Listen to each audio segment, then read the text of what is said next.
안녕하세요. 뉴스반장입니다. 나경원 자유한국당 원내대표 아들이 고등학생 때 서울대 실험실을 빌려 쓰고 학술 포스터의 저자로 등재돼 논란이 있었죠.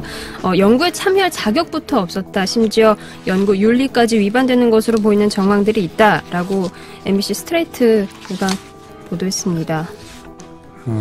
이 보도도 있었고 성신여대 전 총장이 나와서 원내대표의 자녀 대학 입시는 의혹은 권력형 입시율이다라고 주장도 했는데 네. 이 정도 되면 이제 조국 총장과 비교하자면 압수수색 해야죠. 예, 많은 사람들, 서울대 실험실 교수들, 연구실 그런 전방위적인 압수수색이 있을 것인가? 네. 예, 없을 거라고 저는 봅니다. 계속 얘기하자면 조국 전 장관의 케이스는 전무후무하다. 어쨌든 나경원 원내대표는 곤란한 지경입니다. 네, 이 사안은 계속해서 보도가 될 것 같아요. 마침내 뚝이 터졌습니다. 견고하게 막혀있던 나경원 비리의 뚝이 터지고 말았는데요. 그간 막고 숨기고 애써 외면해왔던 진실들의 그 실체가 드러나기 시작했습니다.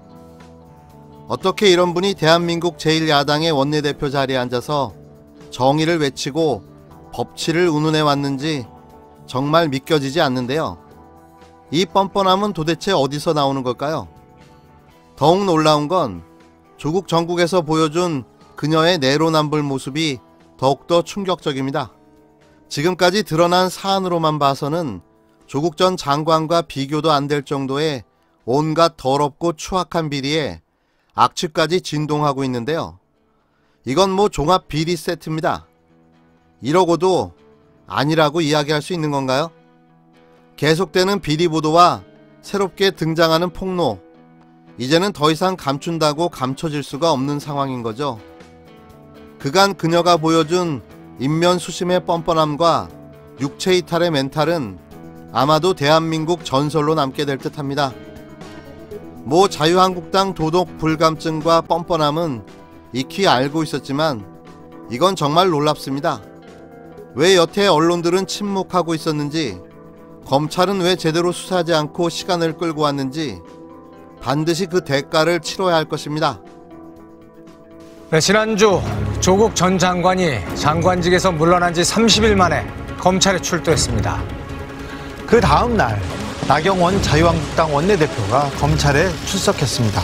패스트트랙 충돌 210일 만인데요. 나가면서 민주주의를 지키겠다 이렇게 말씀하셨는데 일단 개인부터 지켜야 될 것 같습니다.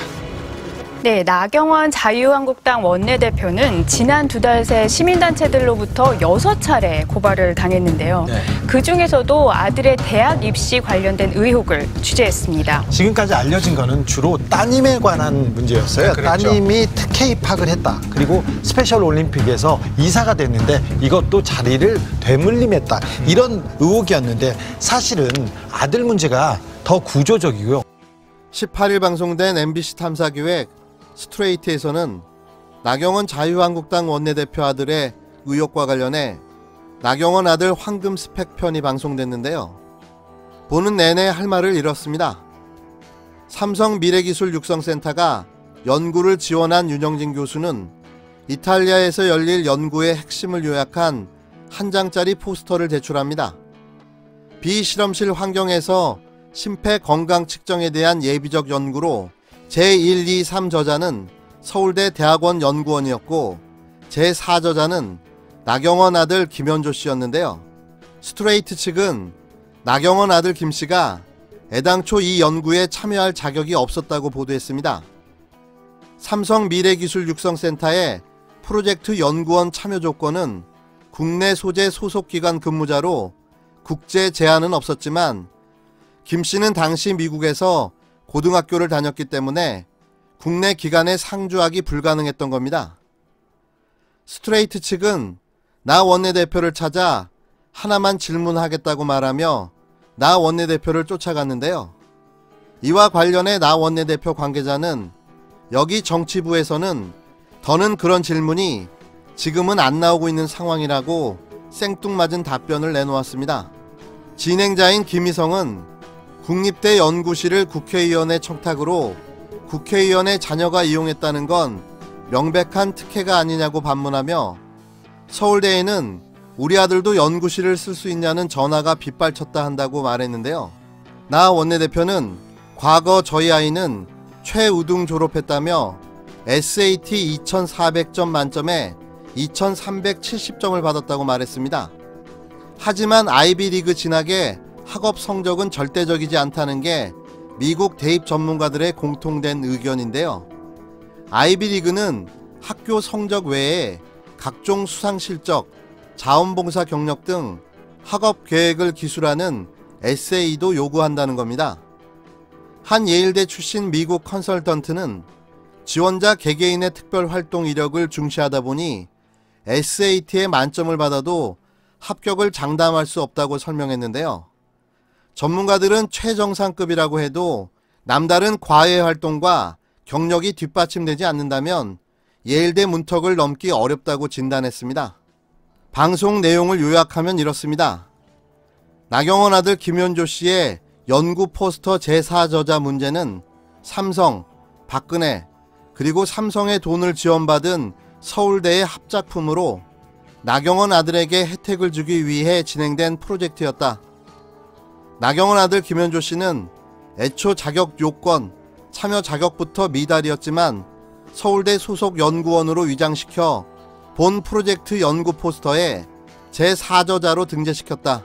전문가들은 이 프로젝트에 참여한 김현조 씨에 대해 교수나 박사급이나 할 수 있는 제품 연구와 신제품을 개발하는 과정에 의료기구에 대해 지식이 부족한 고등학생이 할 일이 아니라는 평가를 내렸다. 또 이 프로젝트는 과거 서울대 윤모 박사의 박사 학위 논문을 표절했고 인체 실험 시험번호까지 완벽하게 일치하는 표절 연구 프로젝트였다. 그리고 나경원 아들 김현조의 이 연구 포스터 제4저자 포트폴리오가 예일대에 입학하는데 상당히 많은 영향을 미쳤다.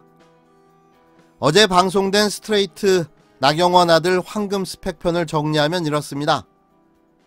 참 대단하죠? 이러고도 정의와 진실을 이야기합니까? 뭐요? 법치요?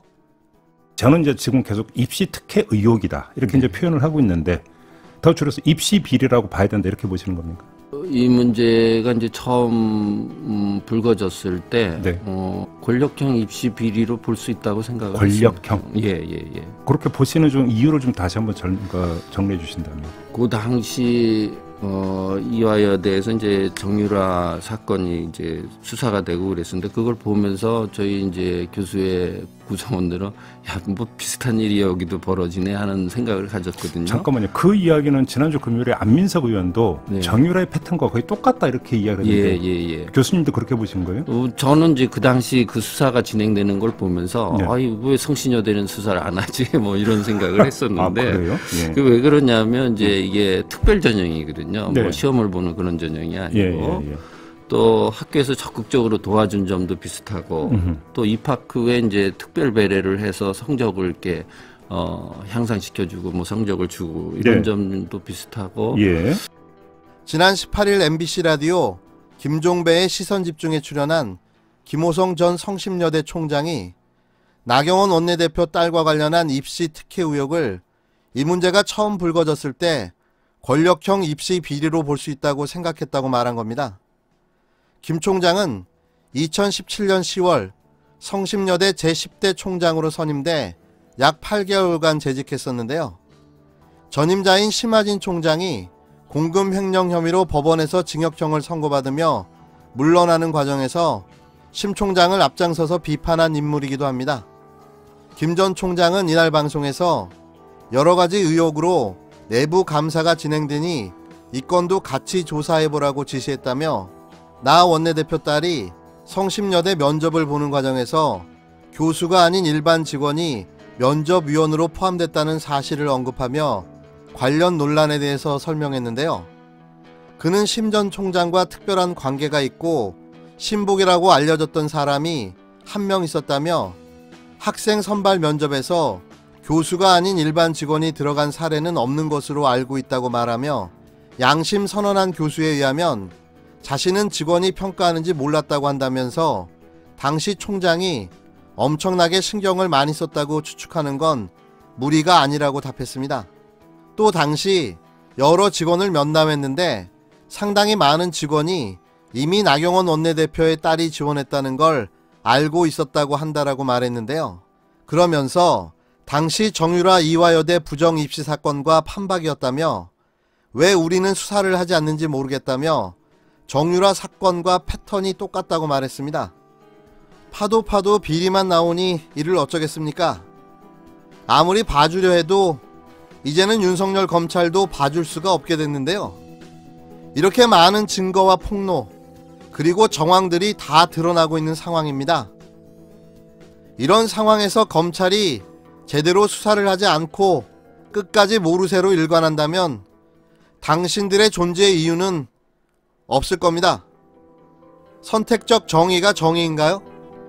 그게 대한민국 검찰의 모습인가요?